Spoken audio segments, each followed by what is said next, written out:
Okay, so today we are going to start on triangle inequalities in one triangle. When we do these, we are going to use what is called the triangle inequality theorem. And in the triangle inequality theorem, that theorem states that a triangle only exists if the sum of the two smaller sides is greater than the larger sides.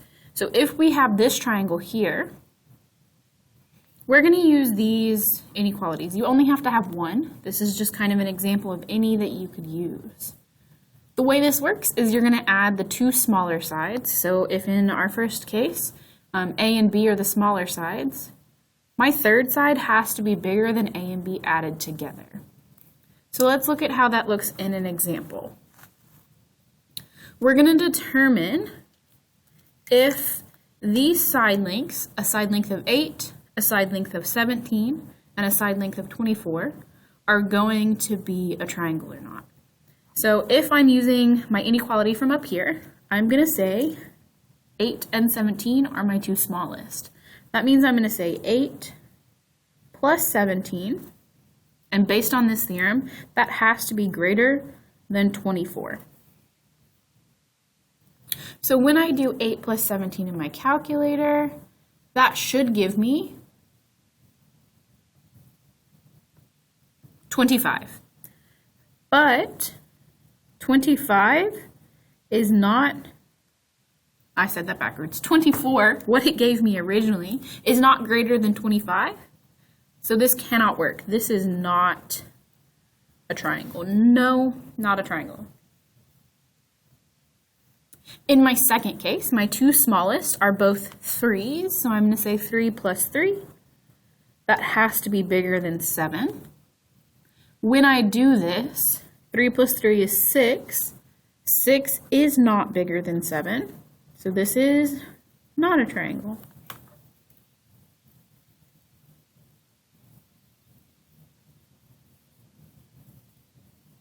My next one is a triangle that had side lengths of 25, 35, and 12. So notice in my first two, it puts them in number order from smallest to biggest. That's not always going to be the case. Sometimes you will have to look around and figure it out.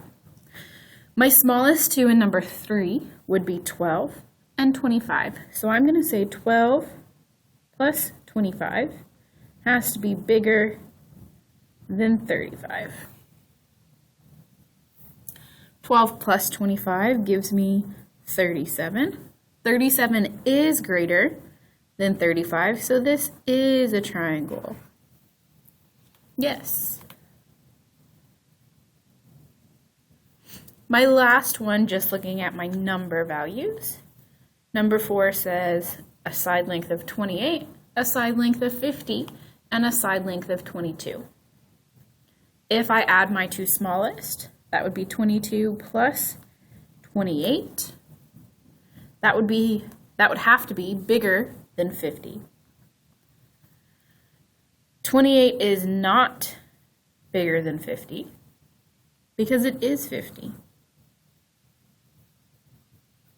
Now, you'll notice 50 and 50 are the same number, yes, but this inequality does not say greater than or equal to. It just says greater than. 50 is not greater than 50 because they are the same things. So this is not a triangle.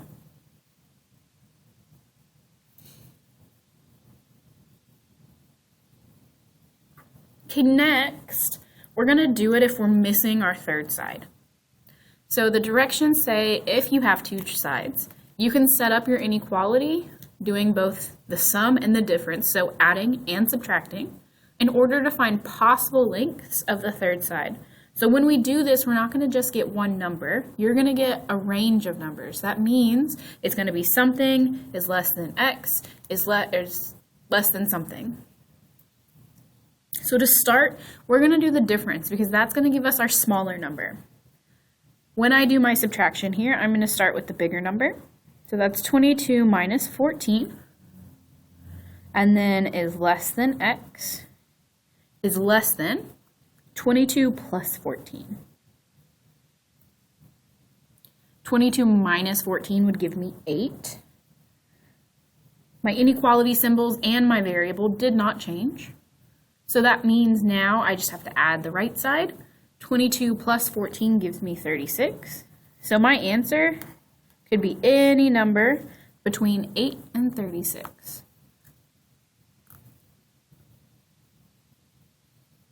Okay, my next one, I've got 31 and 28. So I'm going to do the same steps that I did in number 5. 31 minus 28, less than x, less than 31 plus 28.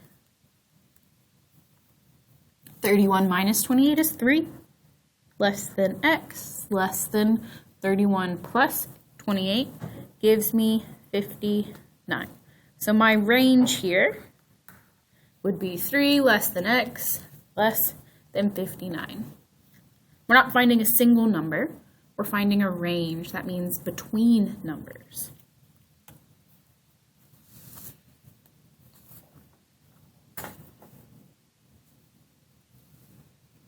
So when we do this, here's a more practical approach to it. We're going to figure out what our range is, and then we are going to figure out what numbers fit that range. So first step is to find the range like we did in the problem before this right here.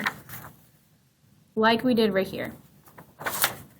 So that means I'm going to take my bigger number, 27 minus 15, less than x, is less than 27 plus 15. 27 minus 15 gives me 12, less than x, less than 25. 27 plus 15 gives me 42. All my numbers are mixing together in my head. So now I know the range of my numbers. It's going to be between 12 and 42. That means not 12 and not 42. It's between this. So I could be 13 through 41, realistically. So now I'm just going to look through my my checkbox choices. Is 34 between 13 and 41? Yes, so that is an option. We made our note right here that it cannot be 12, so it can't be that one. Is 29 between 13 and 41? Yes, it is. 18 is between 13 and 41. And 43 is greater than this, so it cannot work. Has to be between 13 and 41.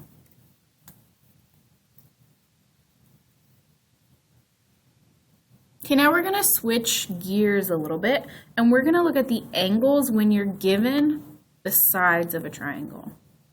You can figure that out because the smallest angle is always opposite of the shortest side. And the largest angle is always opposite the longest side.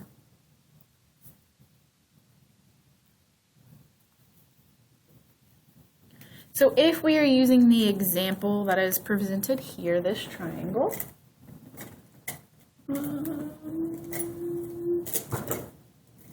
got to pick out my colors. We have to think, what is my shortest side? Because I'm starting least to greatest. That means smallest to biggest. From least to greatest, out of 7, 10, and 13, 7 is smallest. So that is my smallest side. So across from that is angle A. So from least to greatest, I'm starting angle A. Then my next smallest from 7, 10, and 13 would be the number 10. So here is side 10. Across from that would be angle C.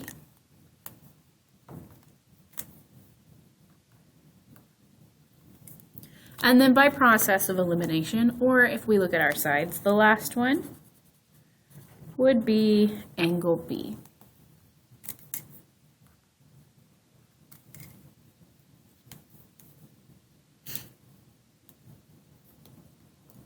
Now we can flip this, and instead of looking for the angles, we can look for the sides if we have the angles. The shortest side is always opposite the smallest angle. It's the same thing as the section above this, except we're flipping it. My longest, oh no, let me scoot up a little. Here we go. My longest side is always opposite my largest angle.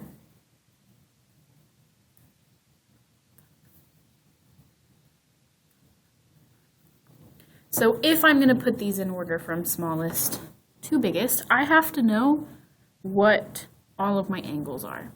I know what angle E is, and I know what angle D is, but I do not know what angle F is. However, I can think back to when we did triangles and figure out this missing measure. I find that by subtracting both angles from 180. So 180 minus 103 minus 42. That gives me angle F right there. If I put that in my calculator, that gives me 35 degrees. So now I have all of my angles. I have D, E, and F. Now if I'm going from least to greatest or from smallest to largest, I need to figure out which one of these angles is the smallest. Lucky for me, we just did the math, so we know which one is smallest. Smallest out of these three would be 35. So that means if I go opposite, that is side D, E. So side DE is smallest or least. Next would be 42. That would make DF my next smallest side. So side DF, and then process of elimination, or looking at 103 being the largest. That gives me, let's put my markings a little more clear to see.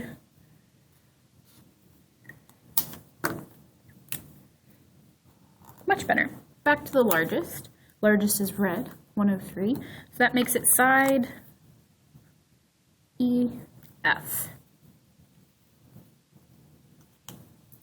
Now we're going to do some practice problems.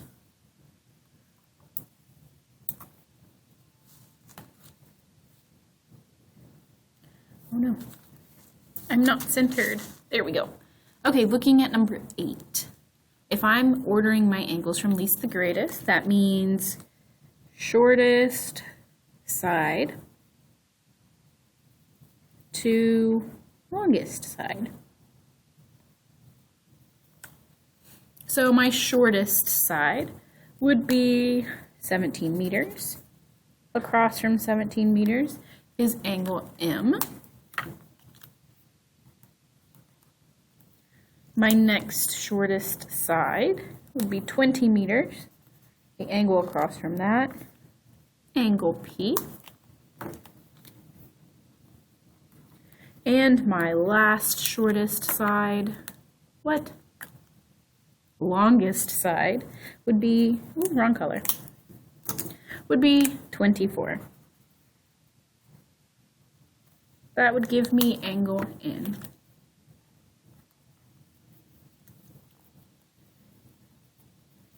Now I'm looking at angles, and I'm also flipping. Everything we've done so far was from least to greatest, or smallest to biggest. Now I'm going from greatest to least. So that means I want to start with the longest side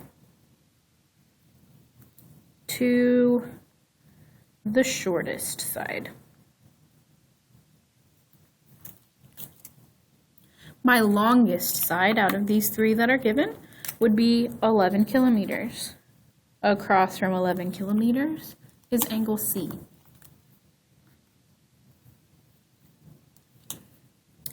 Next, or the one in the middle, not the longest, not the shortest, would be 9 kilometers.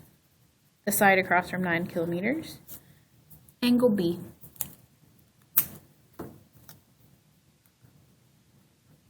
And last, the shortest side, 8 kilometers, there we go, words are hard, at angle D.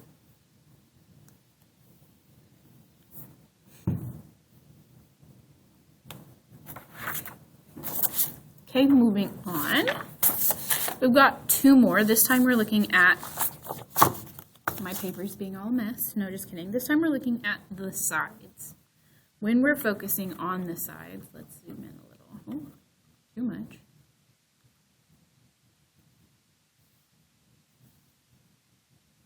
There we go. When we're looking at the sides, we're going the same thing. It's from smallest angle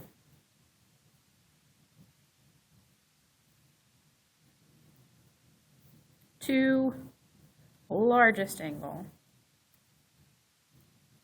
But we have a problem. We only have two angles. So to figure out angle K, I'm going to have to do 180 minus 57 minus 31. When I put that in my calculator, that gives me 92 degrees.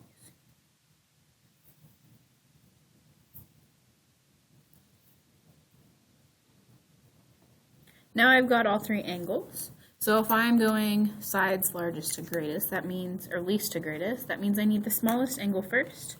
My smallest angle is 31. So the side opposite that would be side KL.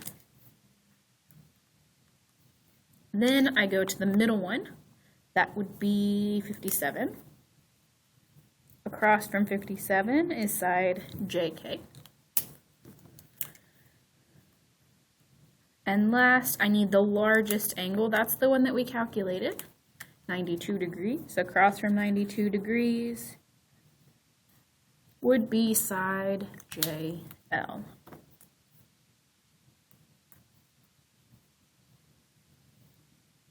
Okay, we're going to do that one more time. If you want, pause the video, see if you can figure out the answers before me. If we're ordering the sides from greatest to least, that means I want the largest angle first. And then I'm going to end with the smallest angle.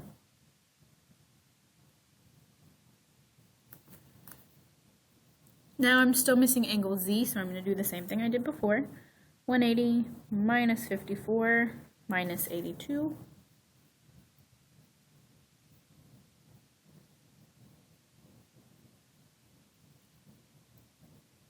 That should give me 44 degrees. Sorry, calculator error. On my part, I typed it in wrong.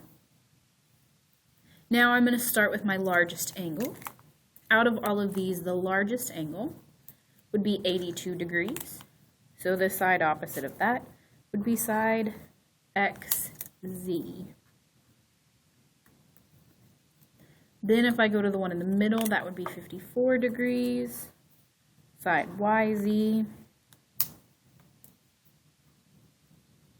And then last but not least, my smallest angle, 44 degrees. That would give me side XY. Make sure you do your practice problems over these. And if you have questions, make sure you email your teacher. Thanks, guys.